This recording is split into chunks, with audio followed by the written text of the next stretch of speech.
You asked Beth to be here around 7 o'clock, didn't you? Yes, what time is it now? It's nearly 7:45. I wonder what happened. She might have forgotten the time. Why don't I call and see if she's on her way? A few minutes later. I got her answering machine, so I guess she must have left already. I hope she didn't have a problem on the road. Her car could have broken down or something. Of course, she may have simply forgotten our invitation and done something else today. No, she couldn't have forgotten. I talked to her only yesterday. Let's just start without her. Page 80, Exercise 2, Part B. Listen to the rest of the conversation. What happened?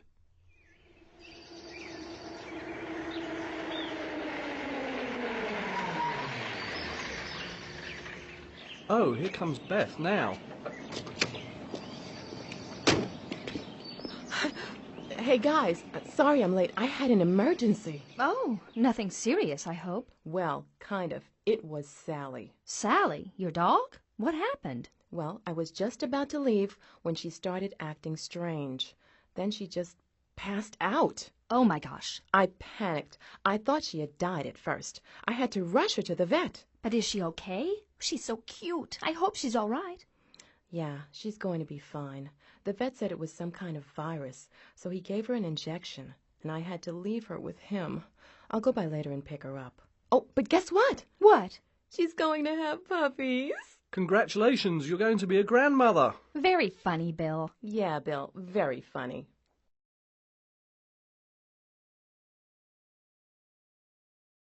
Page 81, Exercise 3, Pronunciation.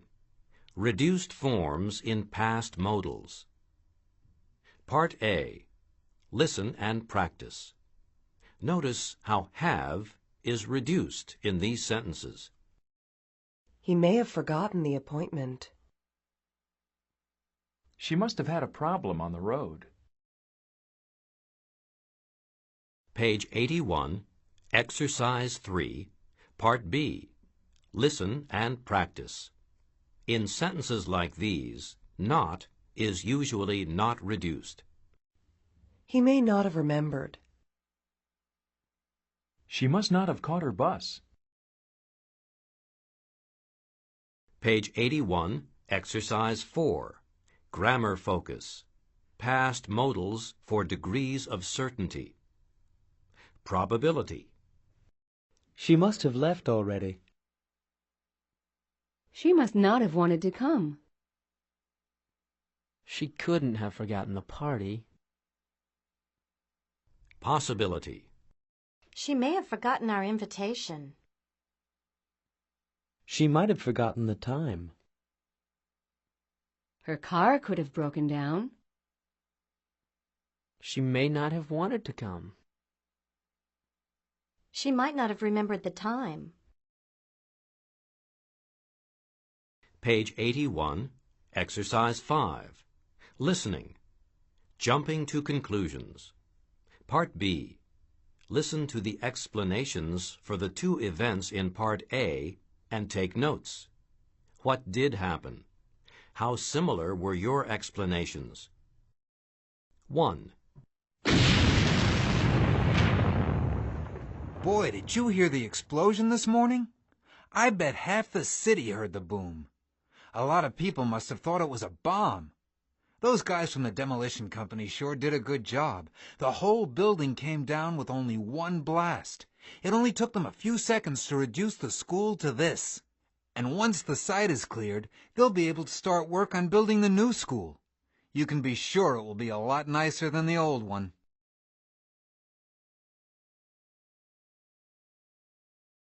2.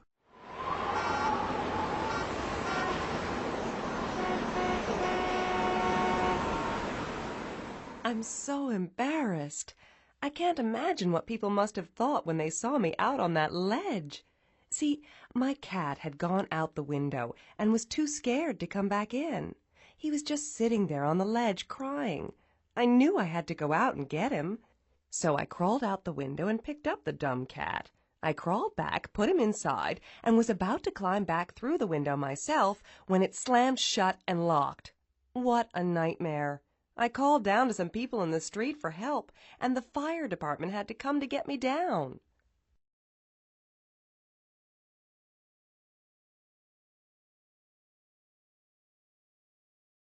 Page 82, Exercise 7.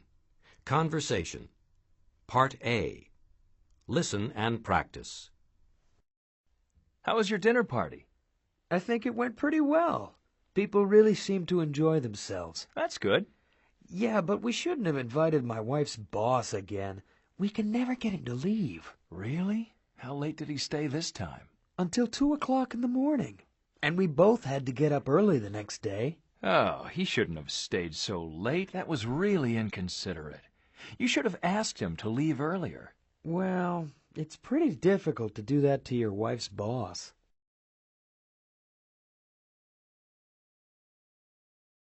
Page 83, Exercise 8.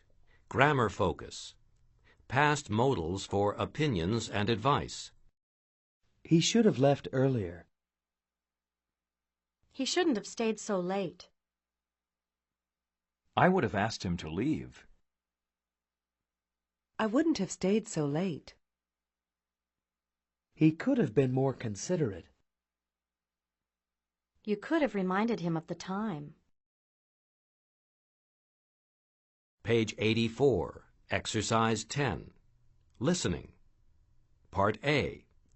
Listen to descriptions of 3 situations. What would have been the best thing to do in each situation? Check the best suggestion. 1. Oh, no.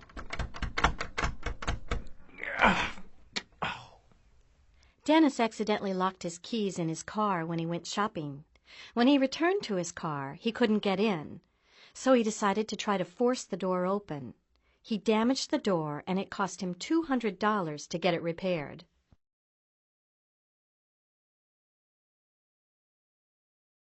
2. I was sitting there in the restaurant with her, and you just ruined it. Oh, she is not. I've been with her for 2 years. I was sitting there in the restaurant with her, and you Hello, police?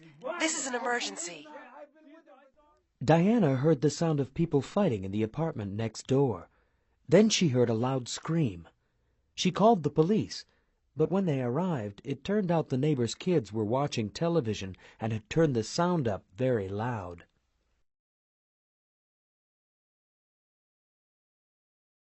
3. Hey, what's this? Wow, a gold ring. Simon found a gold ring on a busy sidewalk.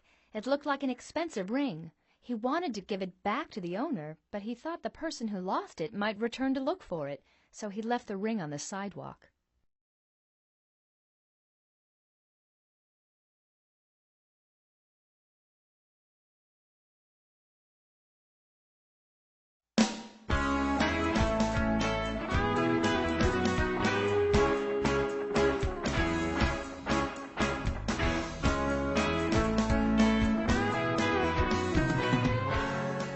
14. Behind the Scenes. Page 86, Exercise 2. Conversation. Part A. Listen and practice. Jerry, get those lights over here. Working on movies must be really exciting. Oh, yeah, but it's also very hard work. A 1-minute scene in a film can take days to shoot. Why is that? Well, each scene isn't filmed just once. Lots of different shots have to be done. Only the best ones are used in the film. So how many shots are taken? It depends, but sometimes as many as 20. One scene may be shot from 5 or 6 different angles. Wow, I didn't realize that. Why don't you come visit the studio? You can see how the special effects are done. Great, I'd love to. Page 86, Exercise 2, Part B. Listen to the rest of the conversation. What else makes working on movies difficult? Of course, it's not really as glamorous a job as people think. I guess not. For example, the hours are dreadful. So it's not exactly a 9-to-5 job. Not at all. Sometimes we shoot a scene right through the night, or we may start work early in the morning. We have to get everything ready for a shoot. the lighting and everything, and that can take hours. So if we're going to start filming at 8 in the morning, we usually have to be on the job by 3 or 4 a.m. to get ready. 3 in the morning? That's unbelievable. Oh, no, it's not. Believe me, it happens all the time.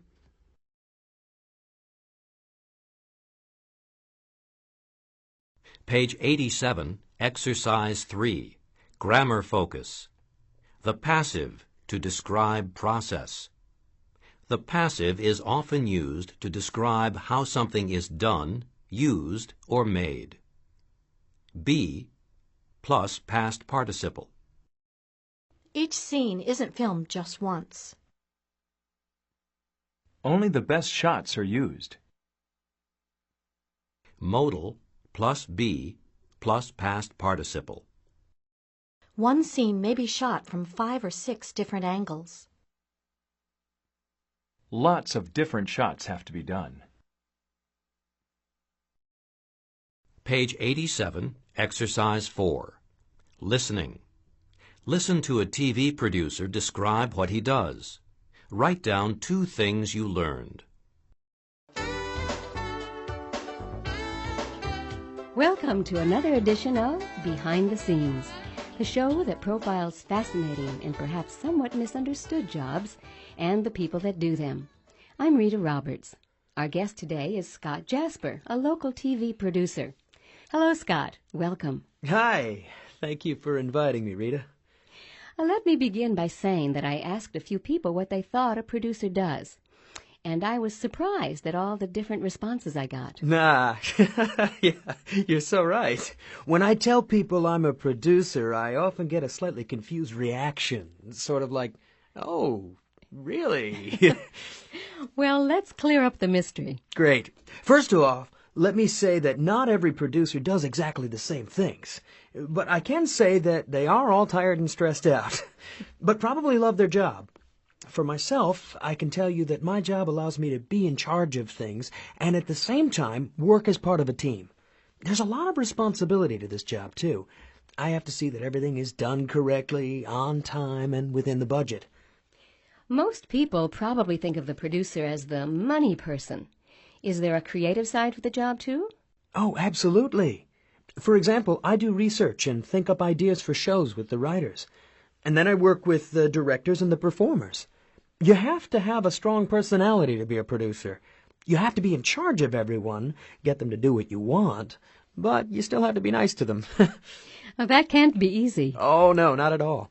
Also, you have to be able to make quick decisions.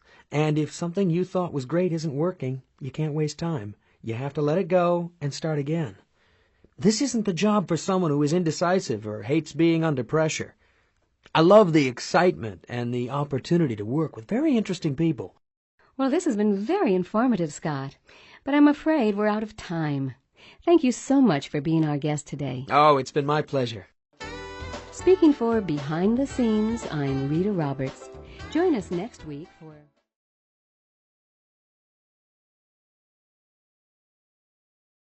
Page 89, Exercise 8, Pronunciation. Stress in compound nouns. Part A. In compound nouns, noun plus noun, or adjective plus noun, the first word usually receives greater stress. Which compound nouns in Exercise 7 follow this rule? Which do not? Listen and practice. Camera operator. Computer programmer. Film editor. Foreign correspondent. Gossip columnist. Graphic designer. Movie producer. On-call technician. Photo editor. Sports writer. Stunt person. Web page designer. Page 89, Exercise 9, Conversation. Part A. Listen and practice. Where are you working now, Bob? The Daily Advertiser. I have 2 jobs, actually. My main job is working as an assistant editor. What does an assistant editor do? Well, an assistant editor, who is often relatively new to journalism, gets the stories ready for the editor. That sounds kind of interesting. It's okay, but my other job is more interesting. And what's that? I'm the movie critic, too.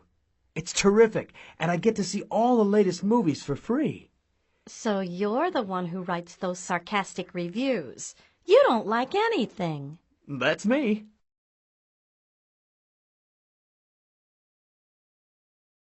Page 90, Exercise 10, Grammar Focus, Relative Clauses. Defining relative clauses, explain or identify the person that you are talking about. An assistant editor is the person. He gets the stories ready for the editor. An assistant editor is the person that gets the stories ready for the editor. A movie critic is the person who writes movie reviews. Non-defining relative clauses give further information about someone. An assistant editor gets the stories ready for the editor. An assistant editor is often relatively new to journalism. An assistant editor, who is often relatively new to journalism, gets the stories ready for the editor. A movie critic, who gets to see the movies for free, often sees several in a day.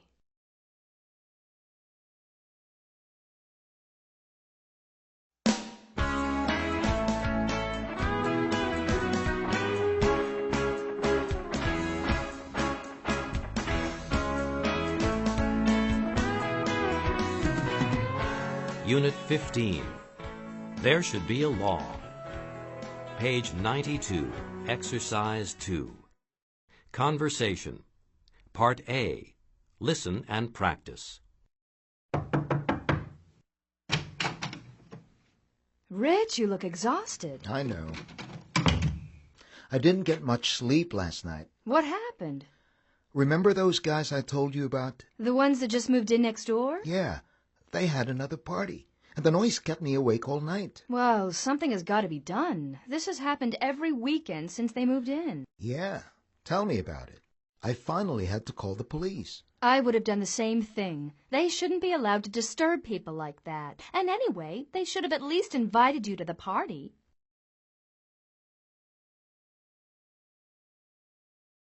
Page 93, Exercise 3. Grammar Focus. Recommendations with passive modals. When you think something is a good idea. People ought to be required to end parties at midnight. They shouldn't be allowed to disturb people like that. They should be required to invite their neighbors. When you think something is absolutely necessary. Something has got to be done to stop late-night parties. A rule has to be made to stop these disturbances. Laws must be passed to control the noise. People mustn't be permitted to have all-night parties.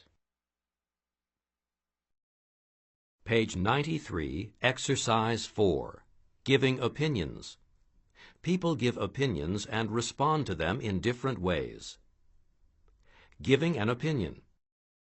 I feel that... I don't think that. In my opinion. Acknowledging an opinion and offering a different one. That sounds interesting, but I think... That's not a bad idea. On the other hand, I feel that... You may have a point. Nevertheless, I think... Asking for reasons. Do you? Why? Don't you? Why not? Why do you say that? Giving reasons. Well, because... And another thing. Because I think that... Page 94, Exercise 5. Listening. Part A. Listen to people discussing these problems. What solution do they suggest for each problem? 1. People using cellular phones in restaurants. I hate it when people use cellular phones in restaurants. Me too. It's so unnecessary. It's just showing off, really. I agree. I think people with cell phones should be asked to leave them at the door, like coats and umbrellas. They can always check their voicemail later to see if there are any messages. Exactly. That's a great idea.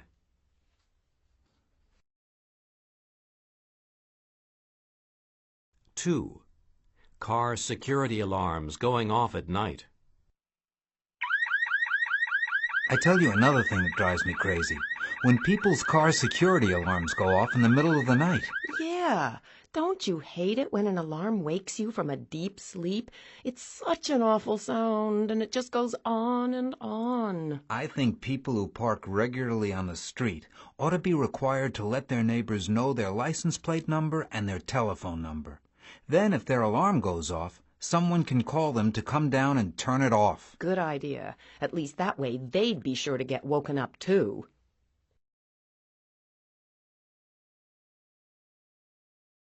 Three, telemarketing salespeople calling too often.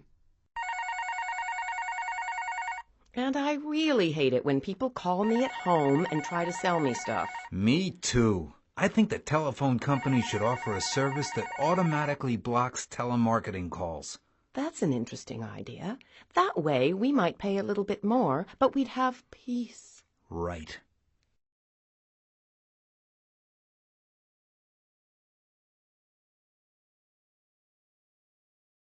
Page 95, Exercise 7, Conversation. Part A. Listen and practice. Health insurance bills, child care bills, rent. Now that I'm going to school and only working part-time, I have a hard time making ends meet. Health insurance is so expensive, isn't it? Yeah. My company used to pay for it when I was working full-time. And childcare isn't cheap either, is it? No, it's not. After I pay for rent and groceries, almost all my money goes to pay for my son's daycare. Your college should provide free daycare for students with children. I think so too, but they don't have any services like that. Page 95, Exercise 7, Part B. Listen to the rest of the conversation. What is Todd concerned about? Oh, listen to me. I'm always complaining, aren't I? Anyway, how are things with you? Oh, not bad, but I'm still not sure what I'm going to do after I graduate. Yeah, it's hard to find a job these days, isn't it? It's not that. I'm just not sure if going to law school was the right thing to do. What do you mean? I only have a few more months before I graduate, and I'm wondering why I did this. I don't want to be a lawyer. It all seems like a waste of time now. So what are you going to do? Well, I'd like to move to Mexico and open a coffee shop, but I think my parents would kill me.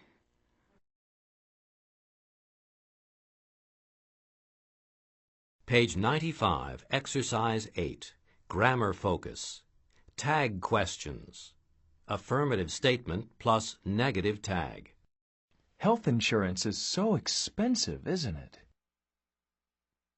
There are lots of criminals in the city, aren't there? They should provide free daycare, shouldn't they? Negative statement plus affirmative tag. Childcare isn't cheap either, is it? There aren't enough police, are there? You can't find affordable childcare, can you? Page 95, Exercise 9, Pronunciation. Intonation in tag questions. Part A. Listen and practice.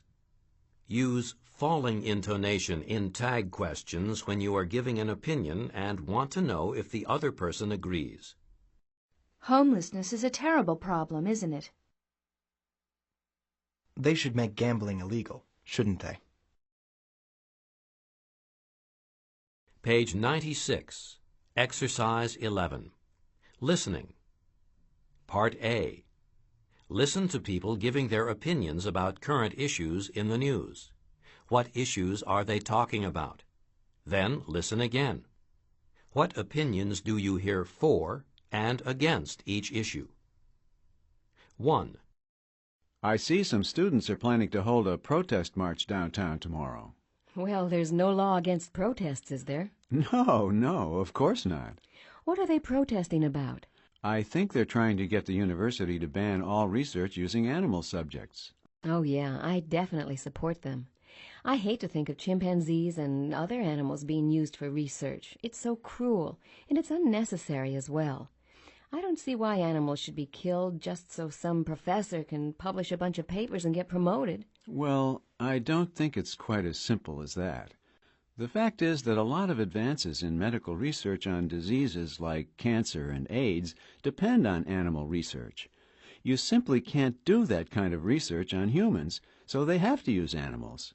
I'm afraid there's no other way.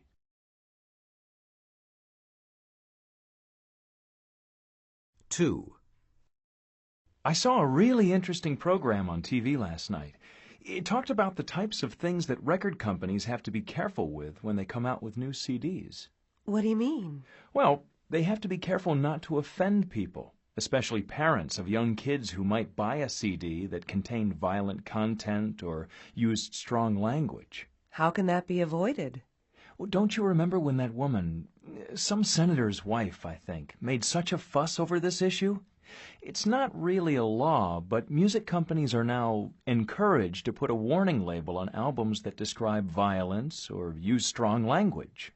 I don't understand. Doesn't that reduce the musician's freedom of speech? Not really. Musicians still have a right to free speech, but the message on the label says, "Buyer, be careful. If you get upset by violence and ugly language, don't buy this album." You agree with that, don't you? I don't know. I still think the whole thing is ridiculous. Musicians should have the right to say what they want to, without having to have a warning label put on their music. I mean, who gets to decide what is considered offensive and what isn't? We don't need a sticker to tell us what to do.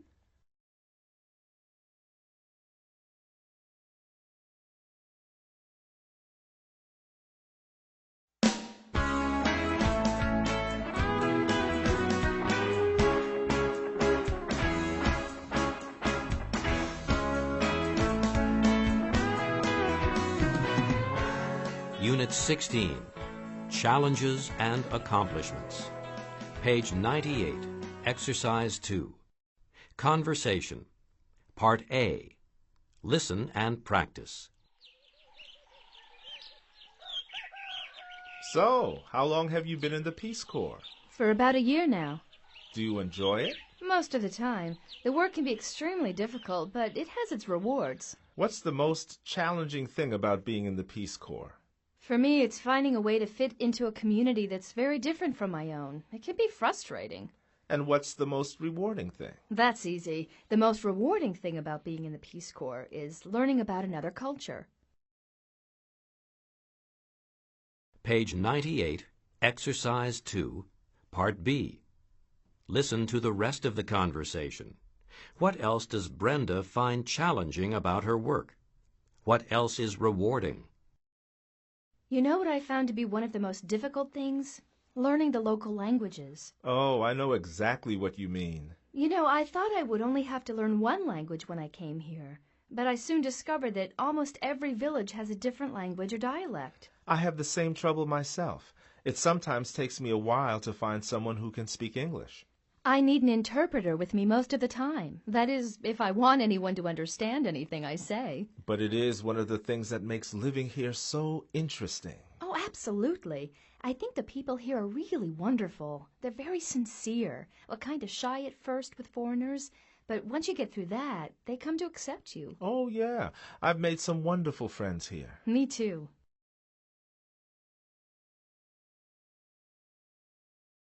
Page 99, Exercise 3, Grammar Focus. Complex noun phrases with gerunds. Notice how the complex noun phrases in these sentences function as subjects. The most challenging thing about being in the Peace Corps is finding a way to fit into the community. The most rewarding thing about being in the Peace Corps is learning about another culture. Page 100, Exercise 5, Listening. Challenges and rewards. Listen to these people talking about their work. What is the biggest challenge of each person's job? The greatest reward? 1. Psychologist.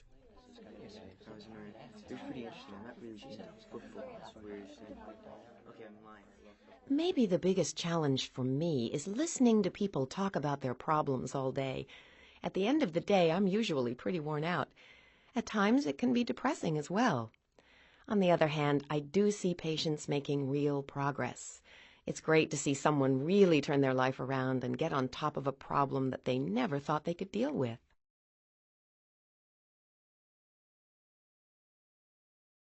Two, camp counselor. As a camp counselor, it's difficult to find a way to get through to kids with problems and win their trust. Sometimes kids are very suspicious and find it hard to trust an adult, even a young adult. So getting them to open up is the hardest part. Once you've done that, they almost become different people. One of the things I find most rewarding is seeing kids develop confidence and a sense of self-worth. It's especially great to see that happen in a kid who started out the summer with low self-esteem.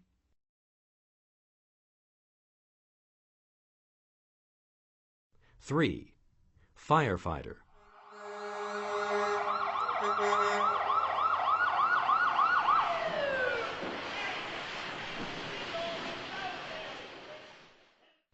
It sounds pretty obvious, but in my job, the biggest challenge is going into a burning building that's full of smoke when you can barely see a few inches in front of you. It's really difficult, especially when you know there are people in there and it's your job to get them out. Once you do get someone out safely, then you feel really great, and you forget about how dangerous the work is.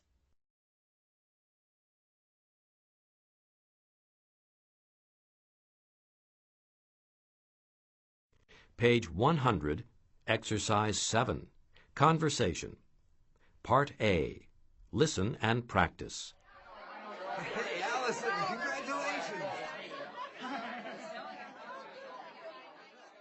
Happy birthday, Allison. So how does it feel to be 21?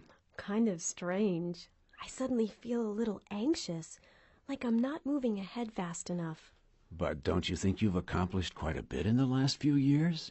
Oh, I've managed to get good grades in all my courses, but I still haven't been able to decide on a career. Well, what do you hope you'll have achieved by the time you're 30? For one thing, I hope I'll have seen more of the world. But more important than that, I'd like to have made a good start on my career by then.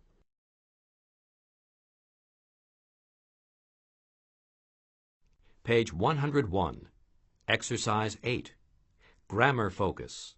Accomplishments. In the past with the present perfect or simple past. I've managed to get good grades in all my courses. I managed to get good grades in all my courses. I've been able to accomplish a lot in college. I was able to accomplish a lot in college. In the future with the future perfect or would like to have plus past participle. What do you hope you'll have achieved? I hope I'll have seen more of the world. I'd like to have made a good start on my career. Page 101, Exercise 9, Pronunciation. Consonant blends. Part A, Listen and Practice. Notice how the final T is blended in these expressions. The last few years. The best thing. The next 5 years. The most difficult thing. Page 101, Exercise 9, Part B. Listen to these sentences and practice them. Pay attention to the blending of the final T. The best thing that happened to me in the last few years was meeting my partner. The most difficult thing for me in the next 5 years will be deciding where to live. Page 102, Exercise 10. Listening. Part A. Listen to 3 young people discussing their plans for the future. What do they hope to have achieved by the time they are 30? 1. Justin. What do I hope I'll have achieved by the time I'm 30? Well, I hope I'll have made a successful career in the music industry. Right now I play in a band, and I'd love to be able to do that professionally. I plan to form a group of my own in a few years. Once we get known, we'll record an album. And make music videos, of course. And try to break into the music scene in a big way.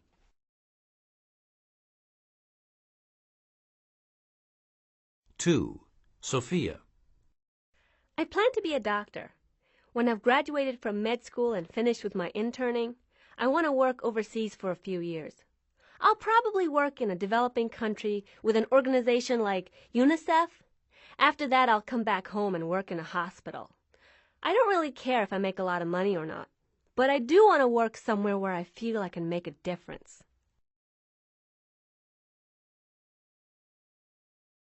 3. Rachel. I'm planning to be a model. I've already had some modeling experience. And after I graduate, I'm going to see if I can get a job with an agency in New York or Los Angeles.